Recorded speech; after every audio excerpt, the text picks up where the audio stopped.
Do you feel like losing body fat as you get older means you have to log everything you eat and eat something different every single night for dinner than your family? A lot of guys think that, but it is just not true. In fact, every single day, high achieving men that are over 50 years old, they are losing body fat and getting in incredible shape while still eating the same food as their family. So in this video, I'm gonna show you how to do that so you can steal my 4-step strategy that I call calorie budgeting. Because when done correctly, calorie budgeting is gonna help you have higher energy levels and be more productive throughout your day. Share meals with your family, improve your health markers, and get rid of any of that unwanted body fat. So what is calorie budgeting and how does it work? Calorie budgeting is a simple process where you start to think of your nutrition in a more proactive way, meaning that if you know you're going to be sitting down and eating a larger meal with your family for dinner, then you adjust the food you're eating earlier in the day so that you can make room for that food, essentially budgeting. Most guys I know, and I'm the same way, they plan their day out hour by hour or in 30-minute blocks. They walk into work on a Tuesday and they know exactly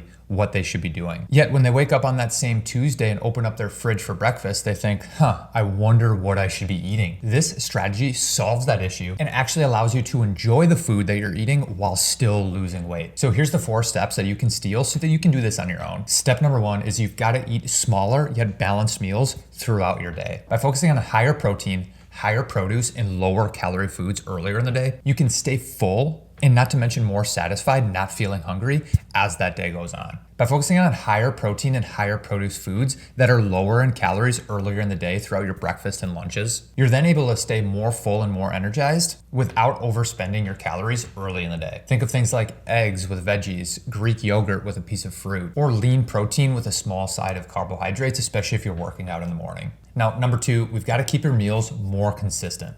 Each meal should be roughly the same amount of calories and the same amount of macronutrients. What this does is it's going to prevent the highs and lows and some of the crashes throughout your day. After making these changes, one of my clients, Colin, he told me that he was feeling more energized, less bloated, and how much drive he had throughout the day just by making some of these small changes by looking at higher protein, higher produce, and lower calorie foods.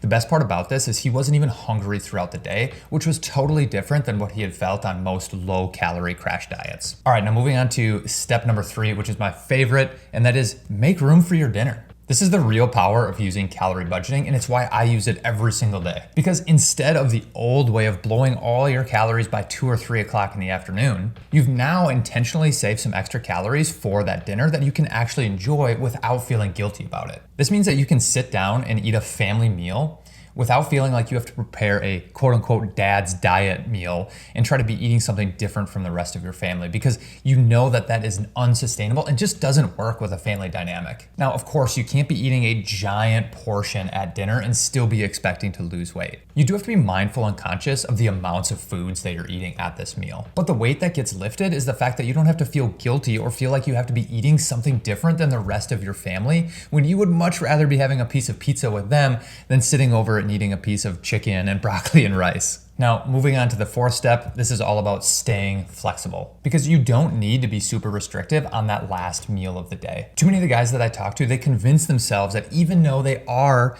calorie budgeting earlier in the day, that they should feel somehow guilty if they are eating some foods that wouldn't necessarily fall in line with quote unquote a healthy dinner. It doesn't have to be that way, because if you have budgeted wisely, then you're going to have space for some of those foods that you actually enjoy eating. Whether that's a homemade pasta dish that your wife makes, or a couple slices of pizza with your kids, or a glass of wine with your spouse, or in my case, maybe a dessert of ice cream after my Sunday dinner. Now, if you want to pair calorie budgeting with other fat loss hacks that are proven to work for my clients and myself, then check out this video where I'm going to be sharing the top 5 fat loss hacks for executives over 50.